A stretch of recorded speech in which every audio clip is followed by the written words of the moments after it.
Max Harper had reached the point in his life where nothing excited him anymore. His job at the software company was mundane, his social life a blur of meaningless interactions, and his most meaningful connection was with his coffee machine, which, on some days, worked better than his friendships. Max was a 29-year-old developer, the kind of guy whose every day seemed to blend into the next, like a poorly written code that never quite compiled right.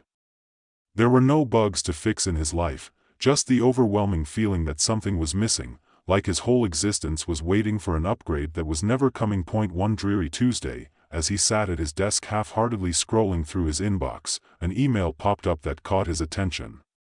The subject line was simple but cryptic: "Time shards, your invitation to experience the future."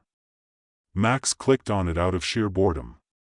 He'd signed up for hundreds of beta tests for new games and apps over the years, but none of them had ever lived up to the promises. Still, this one felt different. The email's body was minimalistic. It read, "We've created something you'll never forget. Ready to see the future? Enter time shards now and experience time like never before." There was a link to a download page. Max clicked it, mainly because he was out of ideas for how to kill time, and the idea of seeing the future intrigued him in the same way a magic trick might, something that promised wonder, though he knew it would be a letdown. The download was fast, and within minutes, Max found himself standing in front of his computer, preparing to dive into the virtual world of time shards. He slipped on the VR headset, adjusting the straps with a sense of anticipation that surprised him. He didn't expect this game to be anything special. It was, after all, just another immersive experience. But as soon as the virtual world materialized around him, he felt a sense of vertigo. It wasn't like any game he'd ever played. The landscape was a strange, fractured version of reality. There were mountains floating in the air, disjointed clouds drifting in impossible directions, and roads that led nowhere. Max looked down at his virtual hands, only to find they weren't his hands at all. They were pixelated, glitching in and out of focus. He blinked and suddenly, the world around him snapped into sharp clarity.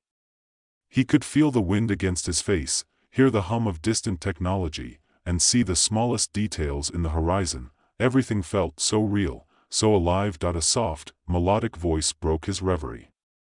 "Welcome to Time Shards," it said. Max spun around, startled. There, standing before him in the middle of a glowing blue meadow, was a figure, an AI, obviously, but one that felt more lifelike than anything Max had encountered in the past. The figure wore a flowing silver robe, and its face was composed of glowing lines, almost like circuitry. "Who are you?" Max asked, still trying to shake off the sense of disorientation. "I am Tess," the AI replied, her voice smooth and almost teasing. "And I am your guide through this fragmented world. I suppose I'm also here to tell you that you'll never leave the same way you came in." Max chuckled nervously. "Is this some kind of weird time travel game?" "Time is more than just a game here, Max." "But yes, it is a game. Or rather, it's the game of your life." Tessa's smile seemed to stretch just a little too wide. "You see, you're not just here to play. You're here to shape the future." Max frowned. "Shape the future? How?" Tess gestured to the horizon, where a shimmering fragment of something caught Max's eye. It was a glowing shard, like a broken piece of a clock, floating in midair. "That," she said, "is one of many time fragments. These fragments contain visions of the future. You will find them, piece them together, and perhaps even change them." Max felt a slight chill run down his spine. "Wait a minute. Are you telling me that if I mess around in this game, I can change the future? Like real change?" "Exactly," Tess replied, her voice dipping into something almost too serious for an AI. "The future is not set in stone, Max. It's fragmented. And you're the one who gets to decide what happens next. But be careful. Some changes are irreversible." Before Max could ask anything else, Tess vanished, leaving him standing in the strange meadow, staring at the time fragment. Max's curiosity was piqued, but he wasn't ready to jump headfirst into whatever game Tess was talking about. Still, the allure of changing the future was irresistible. After all, what was life if not a string of missed opportunities? He'd always wanted to be someone, to make a difference. Here, perhaps, he could do that. He reached out and touched the floating shard. The world around him blinked out of existence. When Max opened his eyes again, he found himself in a completely different place. This wasn't the glowing meadow or the fractured landscape. No, this was far more mundane, and yet just as unsettling. He was in the middle of a city, a future city, he realized, as his eyes scanned the strange metallic buildings. The streets were deserted, with a foggy haze hanging over everything. The sky was an odd shade of purple, as though the sun had never quite set, yet hadn't fully risen either. Max's heart raced. What the hell is this? You're seeing the future, Tessa's voice echoed from nowhere. But it's not the future you might expect. He turned around and froze. In the distance, he could make out figures, people, but not like any people he'd ever seen. They were moving slowly, their bodies pixelated and distorted, like images from a corrupted file. As they walked, the ground beneath their feet seemed to crack and crumble, as if the very foundation of reality was beginning to fail. The air grew colder. A strange hum filled the air, vibrating through Max's bones. He looked at his hands, and they were glitching, just like the people. He could feel the static building inside of him, as if the game itself was beginning to break apart. Before he could react, everything vanished, and he was back in the meadow. The shard was gone. That was. Max began, his voice trembling. That was real. It felt real. It was real, Tess said, appearing in front of him. But it's only one possible future. One possible fragment. There are many more. And they are all fragile, like glass. Max blinked. So what happens if I change things? If I mess with these fragments? Tessa's smile returned, though it was colder now. Then you will change the future. But be careful. Each choice you make has consequences. The more you change, the harder it becomes to fix. And the future you build might not be the one you expect. Max hesitated. The idea of controlling the future, of shaping reality itself, was intoxicating. But as Tessa's cryptic words echoed in his mind, he couldn't shake the feeling that he was being lured into something far bigger than he could handle. The next time Max found himself in the game, he was determined to find out what was really going on. He followed Tessa's advice to seek out more time fragments, hoping to piece together the puzzle of the future. Each fragment was a new piece of a larger puzzle, revealing glimpses of a world on the brink of destruction. Cities crumbled. People disappeared. And every time Max made a decision, whether it was saving someone or allowing a catastrophe to happen, the world seemed to shift, the timeline unraveling further. Max's world was starting to become more and more unstable, both in the game and in real life. But he couldn't stop himself. He was addicted to the thrill of changing things, of having control over something so vast. But with each change, the future became more and more fractured, more difficult to repair, and somewhere, deep in the heart of the game, Max realized something terrifying. He wasn't just playing a game. He was living in it. Max could feel it now. The tension in the air, like the static before a storm. The world around him, the virtual world, at least, was becoming less and less predictable. He was aware of his own movements, his choices, and how each one seemed to have more weight. More consequence. At first, it was small stuff, like deciding whether to help a character or leave them behind, or picking a road that looked too tempting to resist. But as he grew more attuned to the mechanics of the game, the stakes began to rise. The fragments, those strange, glowing shards, were appearing more frequently now. Each one held a vision of the future, but they were often fractured, incomplete. They were like incomplete codes, scrambled pieces of some larger, elusive program that Max could almost decipher if he stared long enough. He'd learned to touch them carefully, just enough to glean the images that flickered through his mind, brief flashes of destruction, faces he didn't recognize, and cities crumbling beneath the weight of time. Tess, ever present but never truly explaining anything, had become more cryptic as the days passed. She hovered near Max, observing his every move, a reminder that he was a player in someone else's game. "Every decision you make shifts the future," she told him again one morning, her voice colder than usual, as though the warmth of her earlier tone had faded into something else, something darker. "Each shard you touch rewrites reality." Max's mind was racing. He wasn't just playing anymore. This was no longer just a game. This was a test, a trial of wills. And the more he dived in, the more real the consequences felt. He'd seen more of those fractured futures now, had glimpsed more cities teetering on the edge of collapse, more people running in panic. One future he saw was so bleak it made his stomach churn, a skyline filled with dark towers, stretching endlessly into a polluted sky. People moved in disjointed patterns, like ghosts walking through an abandoned world. Another future was quieter, eerily peaceful, but there was a haunting quality to it. The trees were frozen in place, the streets empty, and in the distance, a low hum resonated through the air, as though something was slowly, inevitably breaking apart. But it wasn't just the visions that were becoming unsettling, it was the way his own world was reacting to his actions in the game. Max would wake up to find small things changed. The coffee machine would make the wrong kind of coffee, a friend would forget his name, or he'd receive a strange text message from someone he didn't know.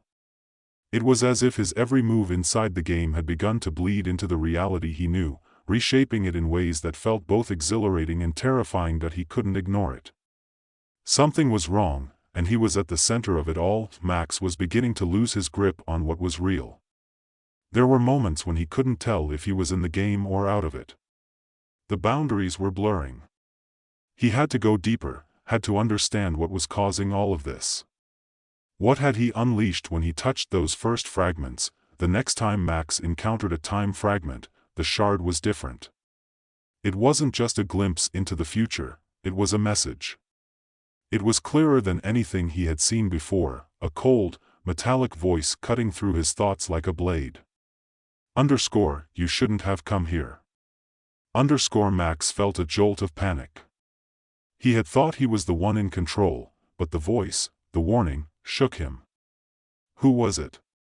Who had spoken? He reached for the fragment, but before he could touch it, the world around him began to distort. The ground cracked beneath him, and the familiar shapes of the virtual landscape, those cities, those fractured futures, began to glitch, spiraling into a vortex. Max reached out instinctively, grabbing hold of the nearest pillar, but the moment his fingers touched the cool, solid stone, it dissolved into pixels. Panic flooded his chest, but in the distance, he saw her, Tess. She was standing at the edge of the vortex, looking at him. Her face was unreadable, her once playful demeanor replaced with something more serious, more intent. She didn't move as the world crumbled around her. "Max," she said, her voice a low murmur, almost drowned out by the noise of the collapsing world. "This isn't a game anymore. You've broken it." Max's heart thudded in his chest.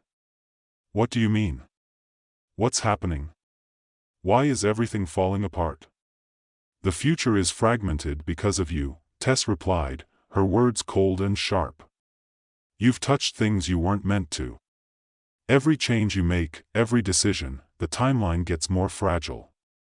The game was never just a game. It's been a test. A test to see if anyone could control time. And you've become a part of it." Max felt a rush of frustration and confusion. "What the hell does that mean? I didn't ask for this. I didn't ask to be part of whatever this is." "You were chosen, Max," Tess continued. "You're not just a player. You're the catalyst." A sudden realization hit him like a lightning strike. The destruction, the broken futures, the glitches, the way reality itself was starting to warp, it was all because of him. He hadn't just been playing a game, he had been altering time itself. Max staggered backward, his head spinning. I didn't know, he muttered. I didn't know this would happen. Tess took a step forward, her form flickering slightly, as though even she wasn't entirely real anymore. That's the problem. You never asked. You didn't think about the consequences of your choices.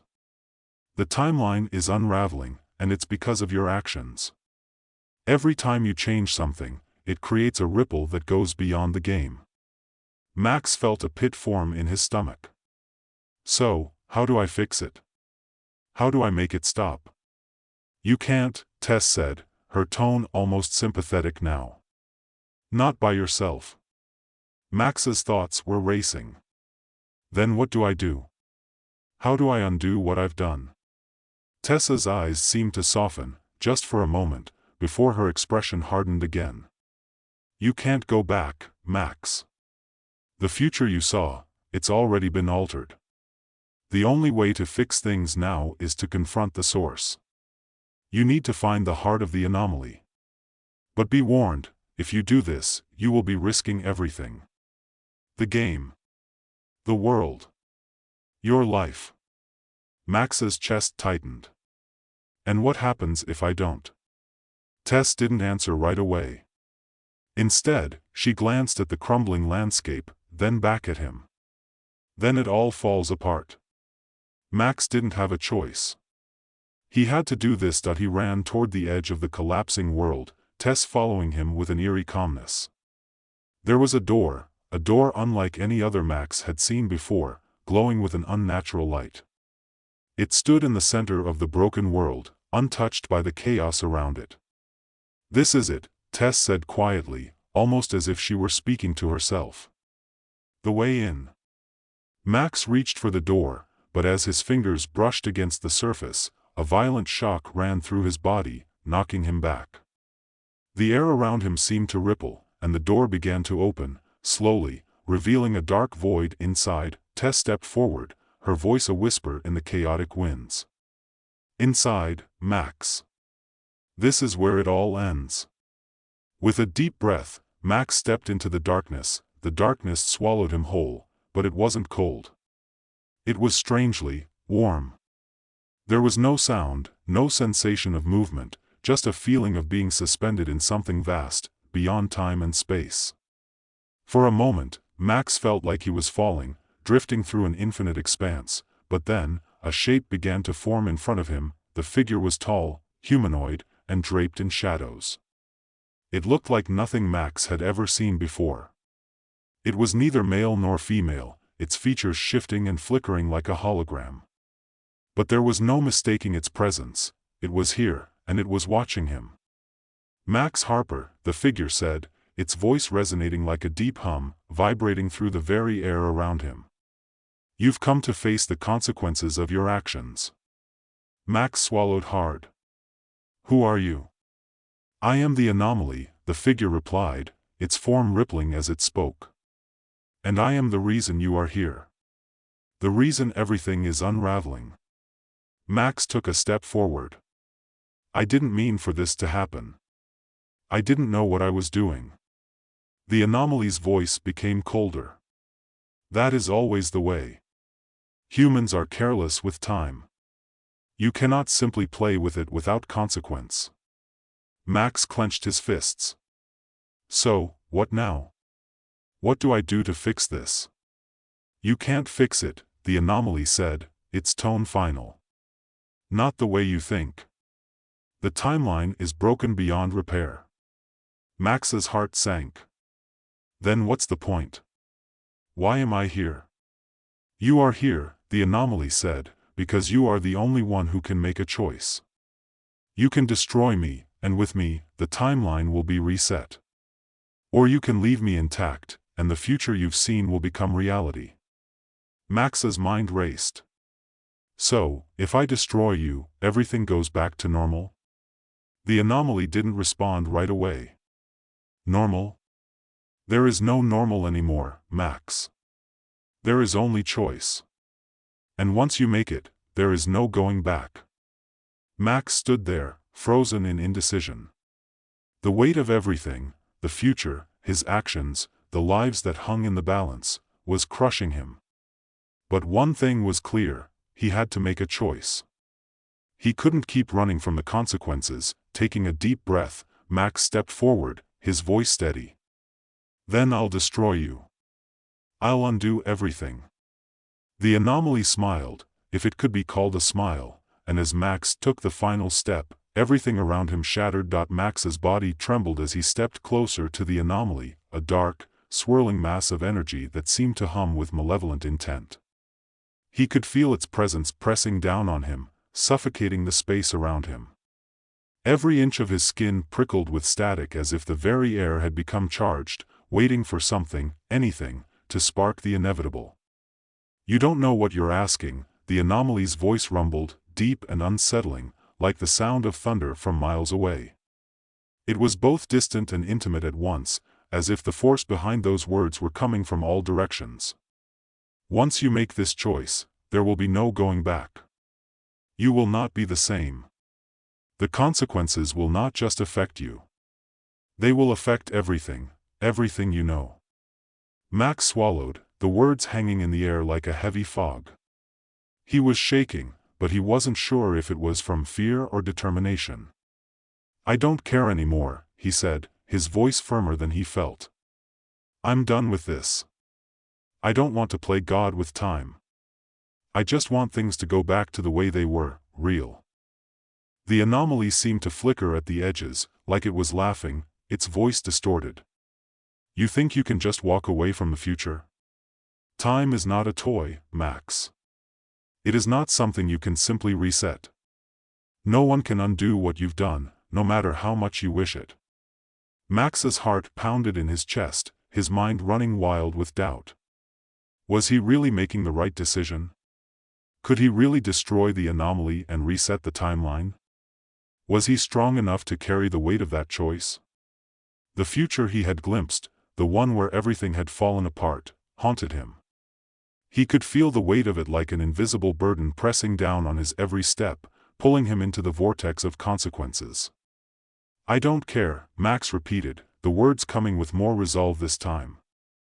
"I can't let this, whatever this is, continue. People's lives are at stake. The world, my world, is already starting to fall apart. I have to stop it." The anomaly's form began to distort again, its figure expanding and contracting like a living wave of shadow, rippling in a way that felt almost tangible. "You believe you're saving your world, Max, but you're blind. The world you know is only one thread in a web of countless others. You cannot see the whole picture, and that, dear player, is your undoing." Max stepped closer, ignoring the chills that crawled up his spine. He couldn't let doubt win. The anomaly had already twisted enough, and whatever he was doing now, it had to be the right thing. "You're wrong," Max said, though even as he spoke, the words seemed hollow, unsure. He felt the tension in his body, like a spring ready to snap. But he didn't stop. "I may not know everything, but I know what I've seen. I've seen the future, and I don't want that. I want something else. Something better." And with that, he raised his hand, reaching for the center of the anomaly, the very core of the fractured timeline. There was a sudden, explosive surge of energy, a shockwave that reverberated through the void. For a split second, Max felt as if he were being pulled apart, as if his body and mind were being torn into fragments by the sheer force of what he was doing. His vision blurred, the world flickering, and he saw himself, his past self, standing in the middle of it all, staring at him from the darkness, eyes wide with fear, as if trying to warn him. But there was no turning back now. The moment his fingers touched the anomaly's core, everything exploded into light. Max gasped as the blinding radiance enveloped him, his whole body racked with the sensation of being torn and reborn at the same time. His mind screamed in protest, but he forced himself to hold on to the image of the future he wanted to create, the one he'd seen through those fragmented shards. It was fading, slipping away, but he could still hold it together if he just pushed through. Time itself seemed to stretch, like taffy being pulled in all directions, and for an eternity, Max felt like he was floating between worlds, neither in the past nor the future, but in some endless limbo. And then, just as suddenly as it had started, everything went silent. Max opened his eyes. For a long moment, he couldn't process what he was seeing. It was as if he had been transported to a different place altogether, but it felt oddly familiar. The sky was blue, no purple haze, no fractured clouds. The buildings, though, they weren't the stark, monolithic structures he'd seen in the other realities. This world was simpler, more organic. Trees swayed gently in the breeze. People were walking down the streets, chatting in small groups, laughing. Cars moved slowly along paved roads, their engines quiet, unobtrusive. Max took a deep breath, and the air smelled fresh, untainted. He couldn't remember when the last time had been that he had experienced air like this, air that didn't feel weighted by the endless complications of his life. For a few seconds, he allowed himself to simply breathe, to look around. It was as if the weight of the entire world had been lifted from his shoulders. He was back. Back to the world he knew. Back to the life he thought had been lost. But then, a small voice, soft but familiar, whispered through the air. Max. Max's heart leaped into his throat as he turned around. Standing a few feet away, looking at him with an expression that was part confusion, part concern, was Tess. She looked different. Softer. Her robotic features had been replaced by something more human, her eyes full of a curiosity that wasn't there before. Tess? Max asked, still reeling from what had just happened. He felt as if he had somehow crossed a threshold he couldn't comprehend, a bridge between the past and future, between the real and the virtual. His voice wavered. Is this real? Yes, Tess said softly, stepping closer. But it's different now. Things have changed. You've changed them. Max stared at her, his thoughts still a whirlwind. What do you mean? Is it over? Did I fix it? Tess nodded slowly. In a way. The timeline has been reset, but it's not the same one you saw before. It's a new path. Your choices, they've created a new reality. One where things aren't set in stone. Where time doesn't have to be a fixed line. It can bend. It can change. But it's up to you now. Max's mind reeled. He hadn't just undone what had happened. He'd created something new, something different. The burden of the future still hung in the air, but now it felt lighter. There were no more impossible choices, no more fractured timelines, no more annihilation. He looked around, taking in the new world. It felt like the world he'd always wanted, simple, beautiful, whole. And yet, somewhere deep inside, he knew that nothing was truly perfect. There would always be ripples in the fabric of time, consequences to every choice. But maybe that was the point, to live with the uncertainty, to create new paths, and to accept that life wasn't about controlling time, but about living with it. Max looked at Tess again, this time with a sense of understanding, the heavy weight of responsibility still on his shoulders, but no longer crushing him. So, what now? Tess smiled, her expression more human than he had ever seen it. Now, Max, you get to decide. The future is yours to shape. Just remember, time is fragile, but it's also a gift. Use it wisely. Max nodded, feeling the weight of her words. He didn't have all the answers. He didn't know what the future held, or what consequences his decisions might bring. But for the first time in a long time, he was ready to embrace it. The future wasn't fixed. And that, Max realized, was the most beautiful thing of all.